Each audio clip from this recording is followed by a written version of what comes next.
బట్టలు లేకుండా మీరు వింటది నిజమే. బట్టలు లేకుండా జనసేన ఎమ్మెల్యే, ప్రస్తుతపు జనసేన ఎమ్మెల్యే బట్టలు లేకుండా ఒక వీడియో కాల్ చేస్తూ ఒక మహిళ పట్ల దారుణంగా మాట్లాడడం. నిజంగా. అలాంటి బ్లాస్టింగ్ న్యూస్ అయితే గనక ఏదైతే సోషల్ మీడియాలో అది హల్చల్ చేస్తుంది.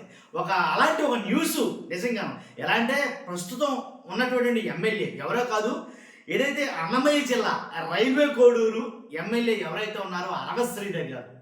ఆయన వీడియో ఒకటి బయటకొచ్చింది. ఆ వీడియో ఎలా ఉందంటే మరీ దారుణం అనమాట నిజంగా. ఎలాగంటే అది ఇక్కడ ప్లే చేయడానికి కూడా మనం ప్లే చేయలేం, చూపించలేం. అంత అశ్లీలంగా, అంత దరిద్రంగా, అంత జుగుప్సాకరంగా ఉంది ఆ వీడియో.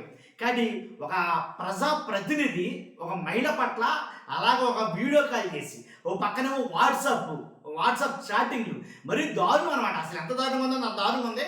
ఆ వీడియో గురించి మనం మాట్లాడబోతున్నాం. ఫస్ట్ అయితే లైక్ చేయండి. నిజమేంటనేది ప్రజలు తెలియాలా. ఒక్క ఎమ్మెల్యేనా ఇలాంటి ఎమ్మెల్యేలు? కాదండి.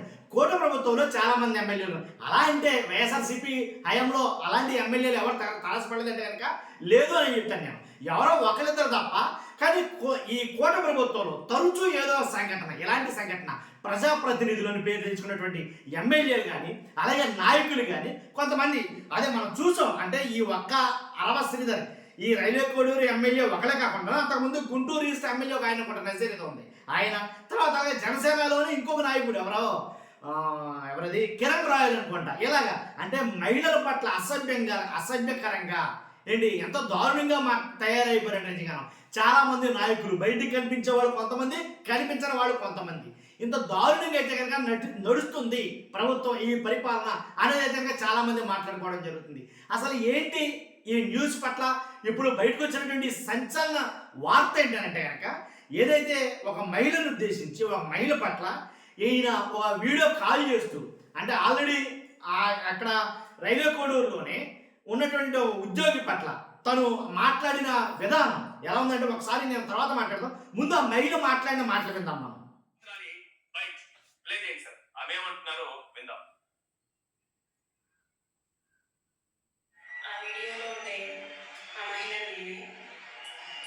నేను రైల్వే కోడూరు కాన్స్టిట్యుయెన్సీలో గవర్నమెంట్ జాబ్ చేస్తూ ఉంటాను. గత సంవత్సరంన్నర ముందు రైల్వే కోడూరు కాన్స్టిట్యుయెన్సీ ఎమ్మెల్యే అయిన అరవశ్రీ గారికి నేను కంగ్రాచులేషన్స్ త్రూ ఫేస్బుక్ ద్వారా చెప్పడం జరిగింది. ఆ రోజు నాతో ఆయన చాలాసేపు మాట్లాడి నా నెంబర్ తీసుకొని ఆయన నెంబర్ ఇచ్చి టెలిగ్రామ్లో మెసేజ్ చేయమని చెప్పారు. నేను ఎమ్మెల్యే కదా అనేసి గౌరవంతో నేను మెసేజ్ చేయడం జరిగింది. నా గురించి మొత్తం తెలుసుకున్నారు. నా పర్సనల్ డీటెయిల్స్ అన్నీ తెలుసుకున్నారు. నాకు ఎవరెవరు ఉంటారు, నేను ఎక్కడ ఉంటాను, నా ఇల్లు ఎక్కడ, నాకు ఎంతమంది ఉంటారు, ఇవన్నీ తెలుసుకోవడం జరిగింది. నాకు బేసిక్గా అమ్మ నాన్న లేరు. నా భర్త ఇన్ఫోసిస్లో పనిచేస్తారు హైదరాబాద్లో. కాబట్టి నాతో దూరంగా ఉండవచ్చేవారు. నాకు ఒక బాబు ఉన్నాడు 3 సంవత్సరాలు. ఇవన్నీ నేను నా వైవాహిక జీవితం ఇలా ఉంది, నాకు అమ్మ నాన్న లేరు అని చెప్పుకుంటూ వచ్చాను. అదంతా తెలుసుకున్నాను. ఆ రోజు నుంచి నాతో ఆయన చెప్తూ వచ్చారు, నువ్వు ఇలాగా బాధపడద్దు, నీకు ఎవరు లేరు అనేసి అనుకోవద్దు, నీకు నేను ఉంటాను, నువ్వేమి ఉంటాయి కాదు, నీకు ఎటువంటి సిచ్యువేషన్లో అయినా సరే నేను ఉంటాను నీకు అని చెప్పేసి నాకు ఇలాంటి హామీలు ఇస్తూ వచ్చారు. కొద్ది రోజుల తర్వాత కలుద్దాం అనేసి నాతో అందరూ వచ్చారు. నేనేమో ఫస్ట్లో కలవలేను, నా ప్రాబ్లం అవుతుంది అనేసి నేను చెప్తూ వచ్చాను. కొద్ది రోజులకి ఆయన మాట తీరు అంతా మారిపోయింది. నన్ను బెదిరిస్తూ వచ్చారు, నువ్వు ఇప్పుడు కలుస్తావా లేదా, ఇది నా కొడుకు, నా కాన్స్టిట్యుయెన్సీ, నేను ఏమైనా చేయగలను, నీతో ఒక చిన్న ఉద్యోగం అని చెప్పి నన్ను భయపెడుతూ వచ్చారు. నేను మెసేజ్ చేసింది June 14, 2024. ఆ రోజు నుంచి ఒప్పుకోకుండానే వచ్చాను. కానీ ఆయన బెదిరింపుల వల్ల నేను ఒకసారి కలుద్దామనుకున్నాను. జూలై 9, 2024 కలిసాను నేను ఫస్ట్ టైం. ఆయన మా ఇంటికి కార్ వేసుకొని వచ్చారు, నన్ను పిక్ చేసుకున్నారు. కడప రూట్ వెళ్దామనేసి చెప్పారు. కానీ కడప దాకా వెళ్ళకుండా రాజంపేట మధ్యలో ఏదో ఊరు నాకు కూడా తెలియదు, ఆ ఊరి దగ్గర ఆపేసి ఎందుకు ఆపారు అనేసి నేను అడిగితే స్టార్టింగ్లో నాకు సెక్షన్ ఫేవర్ కావాలి అనేసి అన్నాను. అదేంటంటే వాళ్ళు మాట్లాడుతున్నారు అనేసి నేనంటే, నా థాట్స్ టచ్ చేయడం స్టార్ట్ చేశారు. నేను ఏం చేస్తుంటే బెదిరించాను. నేను దిగిపోదామని చెప్పేసి కార్ తీశాను. కానీ ఆయన నా చుట్టూ పట్టుకొని వెనక్కి లాగి గట్టిగా కొట్టి నా మీదకి వచ్చి హెల్ప్ చేయడం జరిగింది. ఫస్ట్ టైం కారులోనే నా సీట్ ఇట్లా కిందకి తెచ్చి టేక్ చేయడం జరిగింది. ఆ తర్వాత ఇంటి దగ్గర తెచ్చేస్తూ చాలా బెదిరించారు, చాలా భయపెట్టారు. ఈ విషయంలో నేను ఎక్కడైనా చెప్తే నీకు జీవితం లేకుండా చేస్తాను, ఇంకోటి కొంచెం పెడతాను, నేను ఫస్ట్ నుంచి బెదిరించడం జరిగింది. నాకు చాలా భయం వేసింది.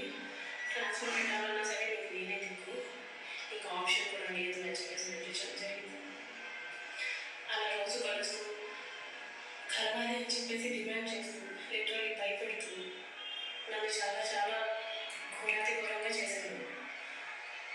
ఆగస్ట్ ఎండింగ్లో నాకు ఆయన వల్ల ఫస్ట్ ప్రెగ్నెన్సీ వచ్చింది. నేను ఈ విషయం ఆయన చెప్తే షాక్ అయిపోయారు. అవార్డ్ చేయించుకున్నాను, నేను అవార్డ్ చేయించుకున్నాను చెప్పాను. అప్పుడు కూడా బెదిరించారు, అవార్డ్ చేయించుకుంటావా లేదా, అవార్డ్ చేయించుకుంటావా లేదా అంటే నేను చేయించుకున్నాను. అప్పుడు కూడా నీ కొడుకు నీకు ఉండడు, నీ భర్త నీకు ఉండడు, నీ ఫ్యామిలీ ఉండదు అనేసి నన్ను అన్నారు. నేను అవార్డ్ చేయించుకున్నాను. అప్పుడు అష్యూరెన్స్ ఇచ్చాను, పెళ్లి చేసుకుంటాను నేను నిన్ను, నీ భర్తకి నువ్వు డివోర్స్ ఇచ్చేసి అప్పుడు పెళ్లి చేసుకుంటాను నేను నిన్ను అనేసి అన్నారు అనమాట. కొద్దిగా నాకు కూడా తెలియకుండా నా భర్తకి కాల్ చేసి నువ్వు దానికి విడాకులు ఇస్తావా లేదా, నీ కుటుంబం గురించి కూడా నేను డీటెయిల్స్ తీస్తాను, అందరి గురించి డీటెయిల్స్ తీస్తాను, నాకు యాక్సెస్ ఉంది అని ఏ రకంగా మాట్లాడారంట. ఇది నాకు కూడా తెలియదు, నా భర్త చెప్పాను.